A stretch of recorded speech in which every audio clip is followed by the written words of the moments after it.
জিনে দ্বারা মানুষের কাছে কি কোনো চিকিৎসা নেওয়া যাবে?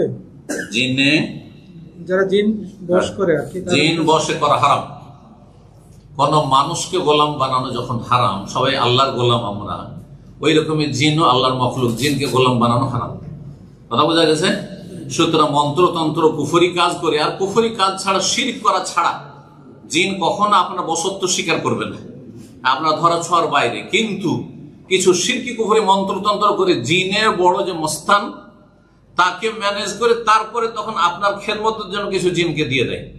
যেমন উদাহরণ দিই তাহলে বুঝতে পারবেন এই বিষয়টি, কারণ অনেকে বিষয়টি বুঝে না জিন কেমন করে বসে হয়।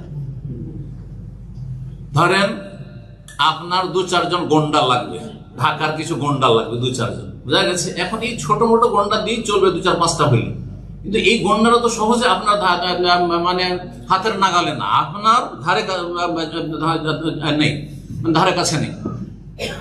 এদেরকে আপনার ফেভারে পাওয়ার জন্য ওই গন্ডাদের যে মস্তানদের হেড তাকে ম্যানেজ করতে হবে। তাকে ম্যানেজ করার জন্য ধরেন 1 কোটি টাকা দিতে হবে, ঠিক আছে? অথবা একটা কিছু করতে হবে, হ্যাঁ, হয় নারীর ঘুষ আর না হয় পয়সার ঘুষ দিতে হবে।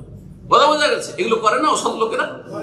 তো এসব করে তখন যেহেতু মেন যে গন্ডা মস্তানদের হেড তাকে যখন ম্যানেজ করে নিয়েছেন আপনি, তখন আপনার 5টা গন্ডা আপনার ফেভারে লাগিয়ে দিয়েছে যে যা বলবে শুনবে।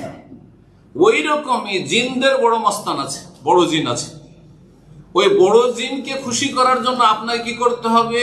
তার সান্নিধ্য লাভে খাসি মোরগ জবাই করতে হবে, সাদা মোরগ, কালো খাসি, অমুক তমুক, আর এই রক্তগুলো অমুক জায়গায় পুঁতে আসতে হবে, না হয় দুধ চিনি দিয়ে আসতে হবে, 7 রকম মিষ্টি দিয়ে আসতে হবে, হ্যাঁ, অথবা ওই আস্তানাতে যেতে হবে।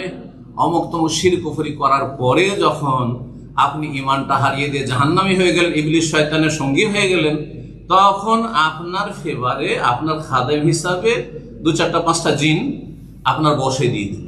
এবার বুঝতে পেরেছেন জিন বশে করা রহস্য?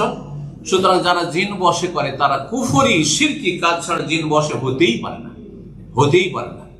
তারা ঈমান নষ্ট করেছে অলরেডি, তাদের ঈমান থাকে না। বারাকাল্লাহ।